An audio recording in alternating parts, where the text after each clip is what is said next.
भिरिया रोड भरिसां ॻोठ चान्हे मनोमल में कुछ ॾींहं अॻु अगवा थी वियल नौजवान जे वारसनि पारां भिरिया रोड थाणे ते केस दाख़िल करायो वियो आहे। 22 सालनि जे नौजवान ज़ीशान चौहान ऐं संदसि सौट आमिर चौहान खे कुछ ॾींहं अॻु 3 अणॼातल हथियारबंदनि पारां ॻोठ भरिसां ज़रई ज़मीन ते पाणी जे वारे ते वियलनि खे हथियारनि जे ज़ोर ते अगवा करे वियो हो।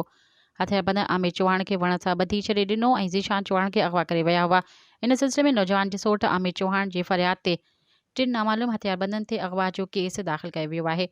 यादि रहे त कुछ ॾींहं पहिरियां भिरिया रोड जे ॻोठ चान्हे मनोमल भरिसां ॿिए नौजवान हारपू कंदा आहिनि ऐं राति जो पाणी जे वारे ते वियल हुआ, जिते 3 हथियारबंदनि हथियारनि जे ज़ोर ते अगवा करे विया।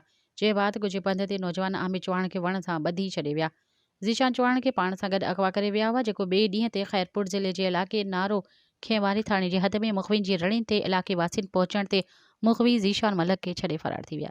सब्सक्राइब कयो अवामी न्यूज़ HD खे ऐं ताज़ा तरीन ख़बरुनि लाइ ॾिसंदा रहो अवामी न्यूज़ HD।